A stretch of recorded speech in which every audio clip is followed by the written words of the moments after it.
पुरम नाम का एक गांव था। वह गांव हरियाली से भरा हुआ था। मोतियों की तरह चमकते तालाब और खेतों में लहराते धान के पौधे उस गांव की पहचान थे।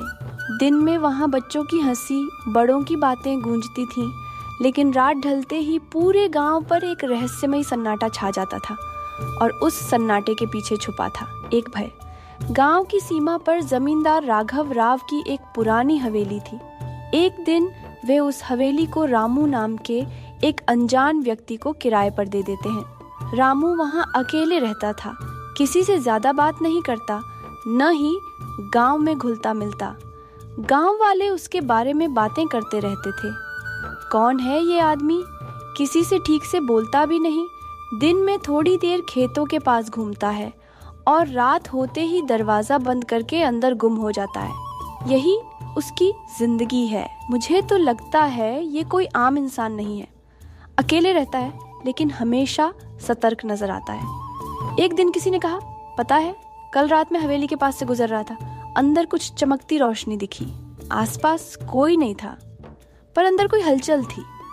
यार, सच कहूँ तो मैं तो डर ही गया था। मुझे तो शक है कि वहाँ कोई आत्मा है। अरे हाँ, जब से ये अजनबी आया है तब से लगता है कि कुछ तो अनहोनी होने वाली है। इस रामू का सच पता लगाना चाहिए। इसी तरह हवेली को लेकर गांव में तरह तरह की बातें फैलने लगती हैं। रामू हमेशा की तरह महीने की शुरुआत में ही किराया लेकर जमींदार राघव राव के पास पहुंचता था।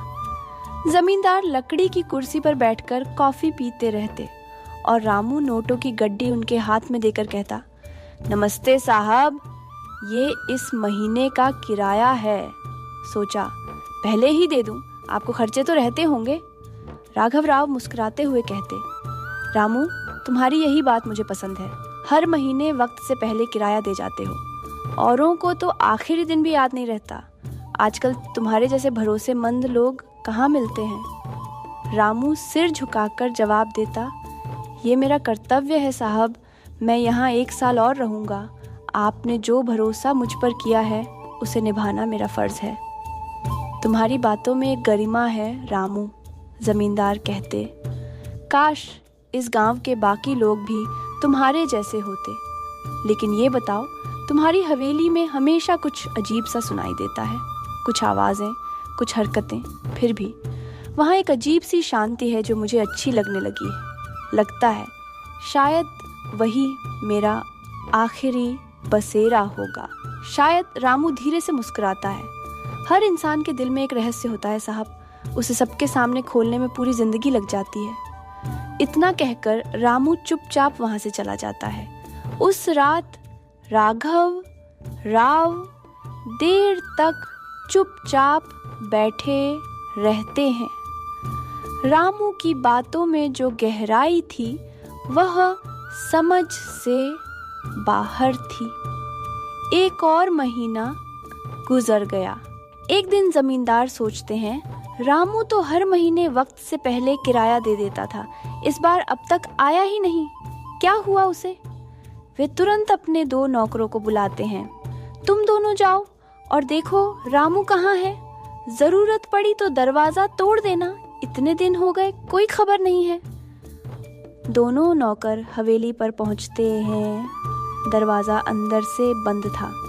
चारों तरफ सन्नाटा था, बस पक्षियों की आवाजें गूंज रही थीं। वे दरवाजा खटखटाते हैं। रामू भैया, खोलिए दरवाजा, जमींदार साहब ने भेजा है। उन्होंने कहा है किराया लेकर आइए। कोई जवाब नहीं आता। भैया, लगता है कुछ गड़बड़ है। दरवाजा अंदर से बंद है, लेकिन अंदर बत्ती जल रही है। चलो दरवाजा तोड़ते हैं, कहकर वे दरवाजा तोड़ते हैं और अंदर जाते हैं। अंदर का नजारा चौंकाने वाला होता है। हर चीज अपनी जगह पर है। एक किताब खुली पड़ी है, लेकिन रामू वहां नहीं है। ये क्या हो रहा है? एक नौकर कहता है। रामू तो ऐसा आदमी नहीं था जो बिना बताए चला जाए। चलो जल्दी चलो और जमींदार साहब को सब बताओ, दूसरा नौकर कहता है। वे दौड़कर वापस जाकर कहते हैं, साहब, रामू नहीं है। सब सामान अपनी जगह पर है, लेकिन वह खुद गायब है। पास पड़ोस वालों से पूछा, लेकिन किसी ने उसे जाते नहीं देखा। क्या ऐसा हो सकता है कि वह अंदर से गायब हो गया हो? जमींदार भौचक्के रह जाते हैं। रामू ऐसा नहीं कर सकता, उसकी ये आदत नहीं। अब ये बात आग की तरह पूरे गांव में फैल जाती है। गांव वाले एक दूसरे से फुसफुसाते हैं, रामू को क्या हुआ? सच्ची बताओ, क्या कोई आम आदमी ऐसे गायब हो सकता है? मैं तो पहले ही कह रहा था, उस हवेली में कुछ है, कोई आत्मा है। रामू के आने से पहले भी तो वो हवेली सालों तक खाली थी।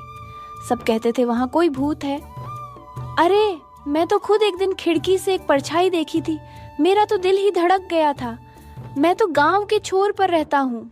रात को उस हवेली से अजीब अजीब आवाजें आती हैं। वहां जाने की हिम्मत किसी में नहीं है। गांव में यह मान लिया जाता है कि हवेली भूतिया है और रामू को भूत उठा ले गया। इसी दौरान एक रात शहर से मानस नाम का युवक अपने दोस्त सूरज से मिलने गांव आता है। गांव की गलियां सुनसान थीं। वो बोला, लगता है किसी डरावनी जगह पर आ गया हूँ, पूरी गली वीरान है। सूरज कहता है, तुझे नहीं पता, जमींदार की हवेली से रामू गायब हो गया है। उसके बाद से कोई रात में बाहर नहीं निकलता।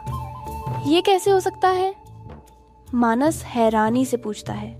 ये गांव तो हमेशा हंसी ठिठोली करता रहता था, अब अचानक इतना सन्नाटा क्यों? सूरज धीरे से कहता है, रामू एक शांत आदमी था, किसी से ज्यादा बोलता नहीं था। एक दिन अचानक गायब हो गया। तब से सब लोग मानने लगे हैं कि वहां भूत है।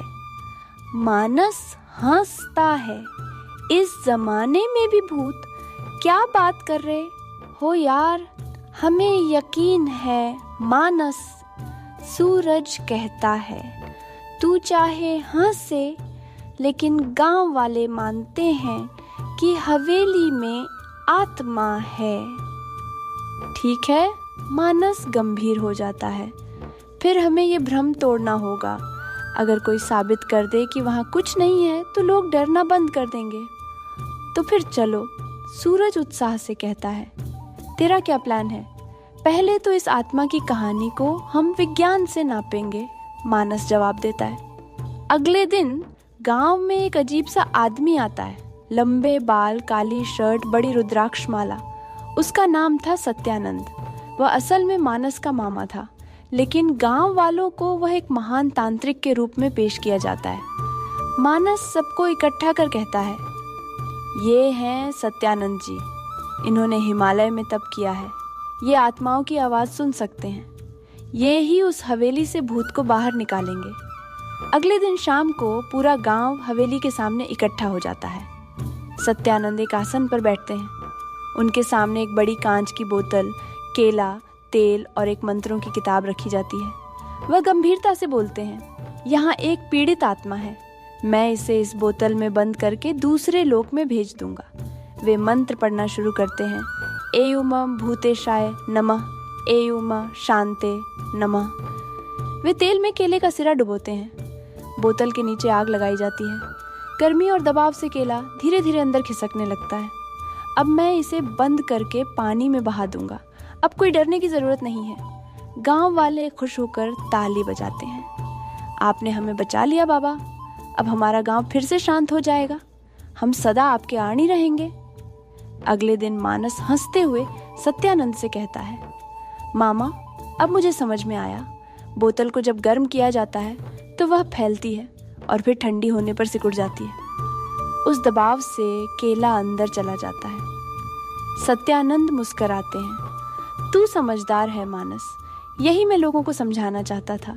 देखने की आंख होनी चाहिए, समझने की सोच होनी चाहिए। गांव को आपने एक भूत भगाने वाले के रूप में जीत लिया, लेकिन असल में आप तो एक विज्ञान शिक्षक हैं। सही कहा, सत्यानंद जवाब देते हैं। कभी कभी सच्चाई को सीधे कहना नहीं चलता, कभी कभी डर को हराने के लिए डर को ही हथियार बनाना पड़ता है। लेकिन रामू का क्या हुआ? मानस पूछता है। वो एक चोर था। आज मुझे पता चला वो अलग अलग जगहों पर चोरी करता और हवेली में उसका माल छिपाता। जिस दिन वो गायब हुआ उसी दिन पुलिस ने उसे पकड़ लिया। अब वो जेल में है, लेकिन गांव वालों को सच्चाई पता नहीं थी, इसीलिए वे सोचने लगे कि भूत उसे उठा ले गया। और इसीलिए मानस मुस्कुराता है, मैंने उनके विश्वास को विश्वास से हराया। उस दिन के बाद हवेली में बच्चे खेलने लगे, युवा हंसी मजाक करने लगे। हवेली एक बार फिर जिंदा हो गई। तो क्या इस कहानी में भूत थे? नहीं, लेकिन डर था। वो डर हमारी कल्पनाओं का फल था। कल्पना से उपजी अंधविश्वास। मानव मन में दो शक्तियां होती हैं, ज्ञान और अंधविश्वास। हम किसे चुनते हैं वही तय करता है हमारी जिंदगी का रास्ता। जहाँ ज्ञान है वहाँ डर की जरूरत नहीं। जहाँ समझ है वहाँ अंधकार भी उजाला बन जाता है।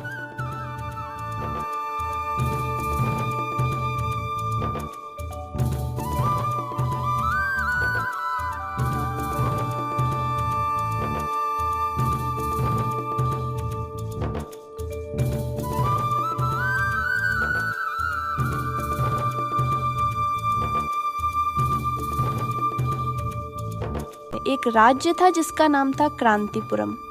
उस राज्य पर एक राजा राज करते थे, महाराज महेंद्र। वे मानव मूल्यों पर दृढ़ विश्वास रखते थे और स्त्रियों को देवी स्वरूप मानकर बहुत सम्मान देते थे। एक दिन महाराज अपनी रानी और कुछ सेवकों के साथ वन विहार के लिए निकलते हैं। घने जंगल में घूमते हुए एक दृश्य ने महाराज का ध्यान अपनी ओर खींचा। रानी जी, देखो उधर, राजा बोले। वो युवक गन्ने के गट्ठर उठा रहा है और उसके पास खड़ी युवती, शायद उसकी पत्नी, पसीना पोंछते हुए उन्हीं गट्ठरों को सलीके से जमा रही है। देखो, उनके बीच कितनी सुंदर समझदारी है। कितना भी कठिन काम क्यों न हो, उनके चेहरे पर मुस्कान है। उनके बिना बोले भी एक दूसरे को समझने का भाव साफ दिखता है। रानी मुस्कुराकर बोली, सच कहा महाराज, ये दृश्य मन को बहुत सुकून देने वाला है। महाराज ने आदेश दिया, रामैया जाओ, उन्हें आदर पूर्वक यहाँ लेकर आओ, मैं उनसे बात करना चाहता हूँ। थोड़ी देर बाद वह युवक हाथ जोड़कर राजा के सामने खड़ा हो गया। उसके चेहरे पर आदर था, लेकिन हल्की चिंता भी झलक रही थी, शायद डर कि राजा ने क्यों बुलाया। राजा ने नरम मुस्कान के साथ पूछा, युवक, तुम कौन हो? तुम्हारा नाम क्या है? कहाँ से आए हो? इस जंगल में तुम गन्ने के गट्ठर काट रहे हो। तुम्हारा जीवन कैसा चल रहा है? युवक ने थोड़ा साहस जुटाकर शांत स्वर में उत्तर दिया, महाराज, मेरा नाम रंगड़ू है। मैं और मेरी पत्नी पास के गांव में रहते हैं। गन्ना काटकर और बेचकर जो भी कमाई होती है उसी से हम जीवन यापन करते हैं। हमारे पास अधिक आवश्यकताएं नहीं है। जो कमाता हूँ वही हमारे लिए पर्याप्त है। राजा और भी उत्सुक हो गए। बहुत अच्छा, इतना संतोष भी एक वरदान है। लेकिन जैसा तुम कह रहे हो, खर्चों के बाद कुछ धन तो बचता होगा, फिर उस धन का क्या करते हो? रंगड़ू ने हल्की मुस्कान के साथ जवाब दिया, महाराज, जो धन बचता है उसे मैं 4 हिस्सों में बांटता हूँ। एक हिस्सा निवेश के रूप में दान करता हूँ, दूसरा ऋणदाताओं को देता हूँ, तीसरा व्यर्थ खर्चों में चला जाता है, और जो बचता है वो मैं अपने शत्रु को दे देता हूँ, यानी अपनी पत्नी को। रंगड़ू की इस बात ने महाराज को चौंका दिया। स्त्रियों को अत्यंत सम्मान देने वाले महाराज को यह वाक्य सुनकर बहुत क्रोध आया। ये तुम क्या कह रहे हो? अपनी पत्नी को शत्रु कहते हो? क्या तुमने अपना विवेक खो दिया है? अपनी पत्नी को अपमानित करना क्या तुम्हें शोभा देता है? मैंने जो सम्मान तुम पर किया था वो अब समाप्त हो गया। स्त्रियां देवियां होती हैं, उन्हें हमें पूजना चाहिए। उन्हें शत्रु कहने की तुम्हारी हिम्मत कैसे हुई? जाओ, मेरी आंखों से दूर हो जाओ। दोबारा कभी सामने मत आना। रंगड़ू चुपचाप सिर झुकाकर चला गया। उसे यह महसूस हो गया था कि राजा ने उसकी बात को गलत समझ लिया है और अभी गुस्से में है, इसलिए उसने मौन रहना ही बेहतर समझा। जैसे ही रंगड़ू चला गया, राजा के मन में विचार आने लगे। क्यों वह बिना कुछ कहे चला गया? क्या मैंने उसे ठेस पहुंचाई? शायद मैं उसकी बात का असली मतलब नहीं समझ सका, लेकिन उसकी बातों में कोई गहरी बात जरूर थी। उन्हीं विचारों से विचलित होकर राजा स्वयं उसके पीछे गए और एक पेड़ के नीचे बैठे रंगड़ू को देखकर बोले, तुमने भले ही किताबें न पढ़ी हों, पर तुम्हारी बातों में जो गहराई है उसने मुझे सोचने पर मजबूर कर दिया है। जो 4 बातें तुमने कही थीं, क्या तुम उनके अर्थ मुझे विस्तार से समझा सकते हो? विशेषकर वह अंतिम बात, तुमने अपनी पत्नी को शत्रु क्यों कहा? रंगड़ू को अपनी बात समझाने का मौका मिलने पर बहुत खुशी हुई। महाराज, वह बोला, मैं बताता हूँ। निवेश से मेरा आशय दान है। दान से लाभ मिले या न मिले, मन को शांति अवश्य मिलती है। यही मेरा भविष्य का निवेश है। ऋणदाता मेरे माता पिता हैं, जिन्होंने मुझे जन्म दिया, पाला पोसा। उनका ऋण कभी चुकाया नहीं जा सकता। मैं जो कुछ देता हूँ वह मेरी कृतज्ञता है। व्यर्थ खर्च का अर्थ है वो खर्च जो हम अनजाने में कर देते हैं, जिनका कोई वास्तविक लाभ नहीं होता, जैसे मनोरंजन, दिखावा आदि। और शत्रु मेरी पत्नी, ये नफरत नहीं है महाराज। वह अक्सर मेरी बात नहीं मानती, दूसरों के सामने मेरी बातों को छोटा बना देती है। कभी कभी वह जीवन की साथी से अधिक एक मानसिक बोझ बन जाती है, इसलिए मैंने उसे शत्रु कहा। राजा चुपचाप सुनते रहे, उनके मन में हलचल मची रही। रंगा, राजा बोले, मैं अब तुम्हारी वेदना को समझ सकता हूँ, लेकिन यह तुम्हारी व्यक्तिगत बात है। इसे किसी और के सामने नहीं कहना चाहिए। सभी स्त्रियां एक जैसी नहीं होती। तुम्हारी बातें अगर जनसामान्य में फैल गईं, तो तुम्हारी छवि और मेरे राज्य की प्रतिष्ठा पर बुरा असर पड़ेगा। तब तुम्हें दंड भुगतना पड़ेगा। इसीलिए ये बात तुम्हारे और मेरे बीच ही रहे। रंगड़ू ने सिर हिलाकर सहमति दी। उस रात राजा को नींद नहीं आई। वो 4 शब्द, निवेश, ऋणदाता, व्यर्थ खर्च, शत्रु, बार बार उनके दिमाग में गूंजते रहे। रंगड़ू जैसे साधारण व्यक्ति ने इतनी गहरी बात कही। अगर राज्य के और लोग भी इसे समझें तो उन्हें कितना लाभ होगा। अगली सुबह राजा ने अपने मंत्री को बुलाया और आदेश दिया, सारे राज्य में ढिंढोरा पीटा जाए। जो कोई भी इन 4 शब्दों, निवेश, ऋणदाता, व्यर्थ खर्च, शत्रु का सही अर्थ समझा सके, उसे अमूल्य स्वर्ण प्रदान किया जाएगा। पूरा राज्य चर्चा में डूब गया। पंडित, ज्योतिषी, धर्मगुरु सभी अपने अपने उत्तर लेकर आए। निवेश व्यापार में लगाया गया पैसा है। ऋणदाता वे हैं जो कर्ज देते हैं। व्यर्थ खर्च त्योहार, खेल कूद व अन्य भोग विलास पर होता है। शत्रु कोई भी हो सकता है। लेकिन राजा को किसी उत्तर से संतोष नहीं हुआ। इन उत्तरों में अनुभव की गहराई नहीं है, इनमें जीवन की अनुभूति नहीं है। उसी समय गांव में रंगड़ू की पत्नी लक्ष्मी यह घोषण सुनती है, अरे ये तो वही शब्द हैं जो रंगड़ू ने राजा से कहे थे। अगर मैं जाकर यह बात कहूँ तो मुझे इनाम मिलेगा। रात को रंगड़ू घर लौटा तो लक्ष्मी दरवाजे पर उसकी प्रतीक्षा कर रही थी। रंगा, मुझे तुमसे बात करनी है। राजा ने आज उन्हीं 4 शब्दों पर इनाम घोषित किया है। मैं जानती हूँ कि तुमने क्या कहा था, मैंने सुना था। प्लीज अब मुझे उनके अर्थ बता दो। रंगड़ू ने चेतावनी दी। राजा ने स्पष्ट रूप से मना किया था कि मैं ये बातें किसी और को न बताऊं। अगर ये बात उजागर हो गई तो मुझे सजा मिलेगी। लेकिन मैंने पहले ही सुन लिया था, लक्ष्मी बोली। तब मैं नहीं समझ पाई थी, अब समझना चाहती हूँ और वादा करती हूँ कि किसी से कुछ नहीं कहूँगी। रंगड़ू ने उसे समझाया, बट एक शर्त पर, ये बात केवल हमारे बीच रहेगी। लक्ष्मी ने हामी भरी और रंगड़ू ने उसे 4 शब्दों का अर्थ विस्तार से बता दिया। उस रात लक्ष्मी ने सोचा, अब जबकि मुझे सारे अर्थ पता हैं तो कल जाकर राजा से कह दूंगी और इनाम लेकर लौटूंगी। बाद में मैं रंगड़ू को मना लूंगी। अगली सुबह वह राजा के दरबार में गई और सिर झुकाकर प्रणाम किया। क्या तुम इन 4 शब्दों का सही अर्थ जानती हो? राजा ने पूछा। हाँ महाराज, लक्ष्मी बोली। निवेश का अर्थ है दान, जिससे लाभ हो या न हो शांति मिलती है। ऋणदाता है माता पिता जिन्होंने जीवन दिया, उन्हें देना हमारा कर्तव्य है। व्यर्थ खर्च वे चीजें हैं जिन पर पैसा लगाने का कोई वास्तविक उद्देश्य नहीं होता। और शत्रु, मेरे पति ने मुझे ही शत्रु कहा क्योंकि मैं उनके भरोसे को कभी कभी तोड़ देती हूँ, लेकिन उस शब्द में नफरत नहीं, बल्कि दर्द और प्रेम छिपा है। राजा चौंक पड़े। तुम कौन हो? तुम्हें ये सब कैसे पता चला? महाराज, हम वही गन्ना बेचने वाले दंपति हैं जिन्हें आपने जंगल में देखा था।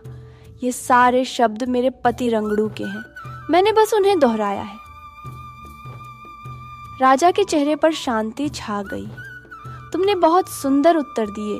तुम्हें न केवल अपने पति की भावना समझ में आई, बल्कि तुमने बुद्धिमानी से सही समय पर उनका उपयोग किया। ये इनाम तुम्हें मिलता है। उन्हें इनाम देकर राजा अभी भी शांत नहीं थे। उन्होंने तुरंत रंगड़ू को बुलवाया। अगले दिन रंगड़ू दरबार में सिर झुकाए खड़ा था। रंगड़ू, तुमने मेरी आज्ञा का उल्लंघन किया है। मैंने कहा था कि ये बात किसी को मत बताना, लेकिन तुम्हारी पत्नी ने इन्हीं बातों से इनाम जीता है। अब बताओ, तुम्हें क्या दंड मिलना चाहिए? रंगड़ू बिना डरे बोला, महाराज, उस दिन जब मैंने कहा कि मेरी पत्नी मेरी शत्रु है, आपने मुझे डांटा। अब वही पत्नी मेरी बातों से इनाम ले आई। अब आप ही बताइए, क्या मैंने झूठ कहा था या जीवन ने मुझे सच बोलना सिखाया? रात होला राजा का दिल भर आया। रंगा, आज मुझे सच्चाई का बोध हुआ। तुम्हारी बातें अनुभव से आईं। तुमने कोई गलती नहीं की। अब मैं तुम्हें दंड नहीं, सम्मान दूंगा। तुम्हारी पत्नी से दुगना इनाम तुम्हें मिलेगा, तुम्हारी बुद्धि, धैर्य और ईमानदारी के लिए। राजा ने उन्हें सम्मान के साथ विदा किया। उस रात सोने से पहले राजा के मन में एक विचार गूंजता रहा। स्त्री शत्रु नहीं होती, लेकिन यदि उसे समझने का मानसिक बल न हो तो प्रेम भी पीड़ा बन जाता है।